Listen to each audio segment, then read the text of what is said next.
안녕하세요. 안나의 백지편지의 안나입니다. 안녕하세요. 최영란입니다. 새싹이 돋아나는 봄이 되었지만 아직은 꽃샘추위로 옷깃을 여미게 되는 날이 많습니다. 나이가 들수록 시간의 속도가 빨라진다더니 세월이 어찌나 빨리 지나가는지 3월이 시작되었는가 싶었는데 어느덧 3월의 막바지에 와 있네요. 저 아래 남쪽 지방엔 꽃 소식도 들려오지요. 창밖을 보면 햇빛의 색깔이 달라 보여요. 어제는 안나와 함께 배우는 자서전 쓰기 수업이 끝났을 때 진눈깨비가 내리더군요. 아직은 변화무쌍한 날씨가 봄을 시샘하는 듯 했어요. 60대를 살아가는 여인들의 이야기를 전하는 안나의 백지편지.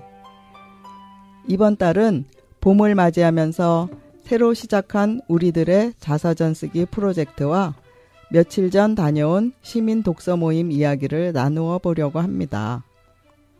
안나가 화정도서관에서 나의 자서전 쓰기 고맙습니다 내 인생이라는 프로그램이 있다면서 함께 듣자며 연락을 주었어요. 무척 좋은 시간이 될 것 같은 예감이 들어 반가웠죠. 이렇게 우리는 또 매주 만나게 되었어요. 작년에는 팟캐스트를 같이 배우며 매주 만났는데 올해는 자서전 글쓰기에 도전하게 되었어요.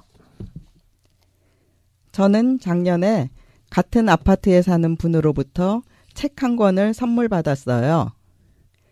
자신의 이야기를 한 권의 그림책으로 만들었는데 짧은 내용과 그림 속에서 그분의 삶을 엿볼 수 있는 것이 신기했어요. 그분은 주엽 어린이 도서관에서 고맙습니다 내 인생 프로그램을 참석해 그림책을 만들었는데 그림을 배운 적이 없던 분이 그 프로그램을 통해 그림을 배우고 한 권의 자서전으로 만든 것이 놀라웠어요. 그래서 기회가 되면 나도 배워야지 했는데 화정도서관에서 이 프로그램을 한다는 소식을 소설 독서 모임을 같이 하는 분이 알려주어 얼른 신청했어요. 얼마 전 아람누리 도서관에서 5분의 선생님께서 글쓰기에 대해 릴레이 특강을 하루 종일 해주셨는데 그중에 손바닥 자서전 특강을 해주신 강진 선생님과 백승권 선생님이 강의를 해주신다고 하셔서 그때 강의를 들은 소설 독서 모임 친구들도 같이 신청을 했어요. 일산에 살면서 그동안 배우고 싶던 것, 하고 싶던 것을 하다 보니 세월을 붙잡고 싶을 정도입니다. 올해는 건강도 챙기고 호흡을 가다듬고 좀 더 나를 차분히 돌아보는 한 해가 되었으면 해요. 안나가 좋은 강의나 프로그램이 있으면 소개를 해주어 저도 같이 배우면서 추억을 쌓아가는 것이 즐겁습니다. 며칠 전에는 안나가 한 달에 한 번 나가는 시민 독서 모임에 초대를 해주어서 참석하게 되었어요. 저녁 7시에 아람누리 도서관에서 모였는데 늦은 시간이었지만 좋은 분을 만난다는 기대감이 생겼어요. 작년에 안나의 백지편지 7번째 이야기에서 소개하기도 했던 시민 독서 모임은 요즘 10명 남짓 모이고 있어요. 회원들끼리 돌아가면서 발제자가 되어 책 소개를 하고 서로 이야기를 나눈답니다. 이번 달은 한국 알투르사 여성 상담소 소장으로 계시는 문은희 선생님 차례였어요.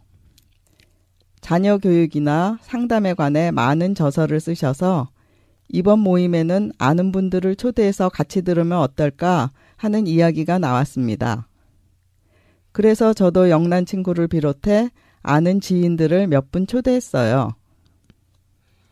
그날 독서 모임에서는 문은희 선생님의 엄마가 아이를 아프게 한다라는 책을 텍스트로 하였어요. 안나는 여든이 넘으신 귀감이 되는 선생님의 특강이라며 참석해보라고 초대해 주었어요. 단아하고 순수해 보이는 선생님을 처음 뵙고 가슴이 설레이더군요. 연세보다 훨씬 젊어 보이셨어요. 차분하면서 환하게 빛나는 눈빛과 맑은 음성은 듣는 사람을 매료시키기에 충분했어요. 엄마가 아이를 아프게 한다라는 책을 읽으면서 많은 엄마들이 맞아, 나도 그랬지 라며 반성하는 부분이 많을 거예요.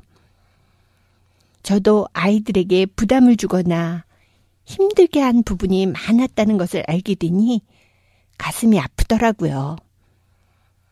선생님 집안은 목회자들이 많아서 범상치 않은 분들이기에 일반적인 한국 엄마들의 삶과는 조금 거리감이 있지 않을까 하는 생각도 조심스럽게 해봤어요.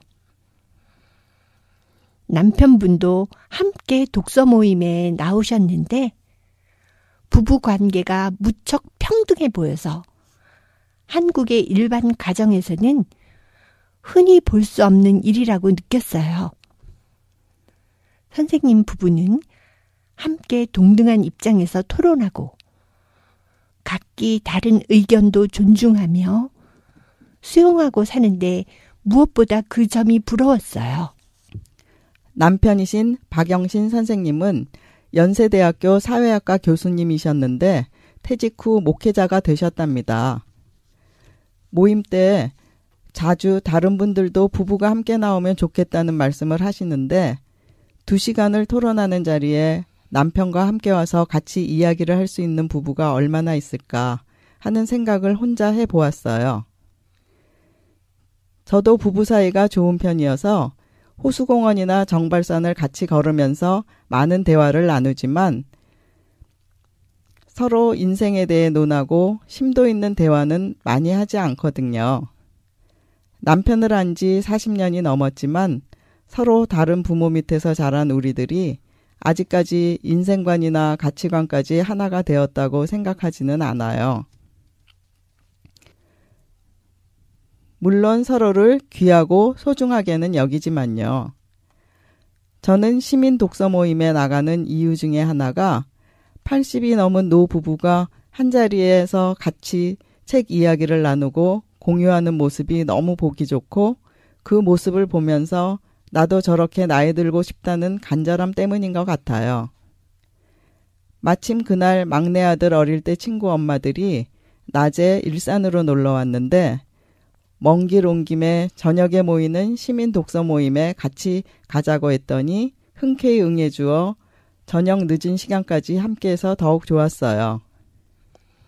그 중에 한 분이 자녀를 기르면서 힘들 때 남편이 함께 동참하지 않고 방관하는 듯한 태도가 불만이라고 선생님께 말씀드렸어요.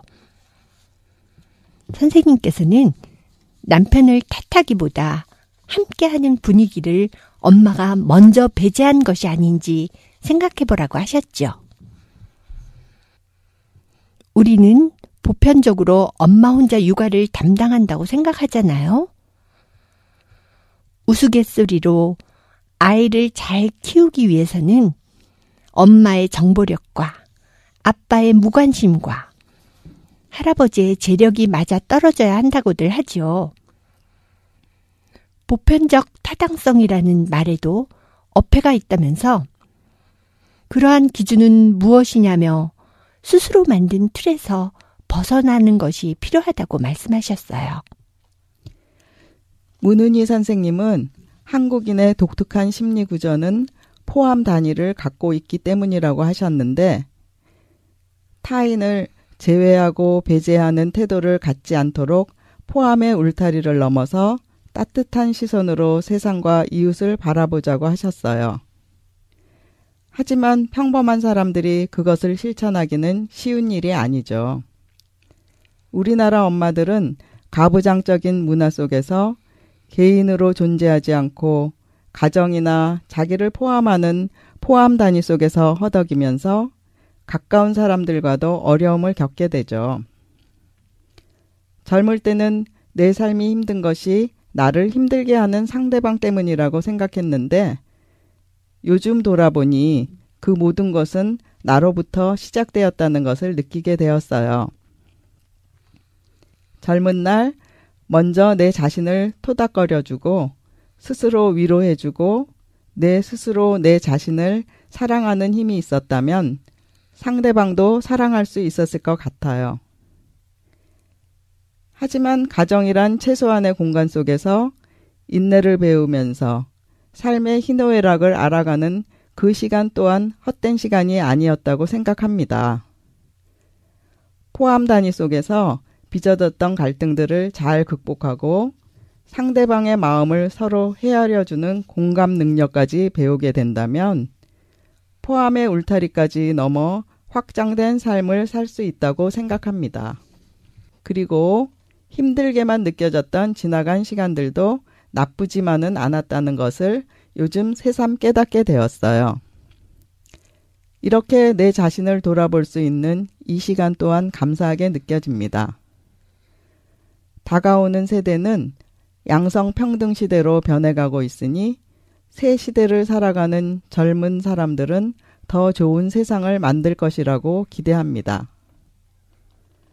난 한 번에 단지 한 사람만을 사랑할 수 있다.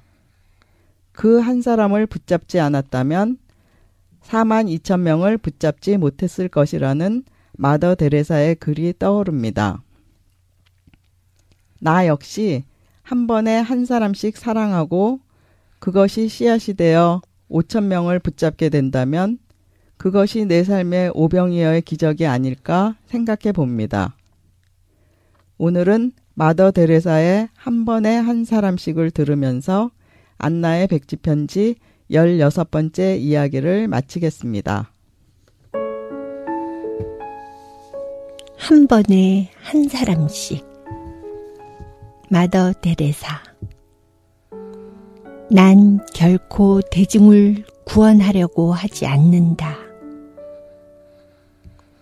난 다만 한 개인을 바라볼 뿐이다. 난 한 번에 단지 한 사람만을 사랑할 수 있다.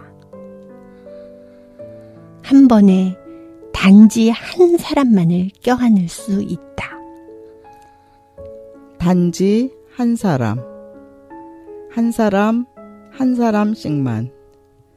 따라서 당신도 시작하고 나도 시작하는 것이다. 난 한 사람을 붙잡는다.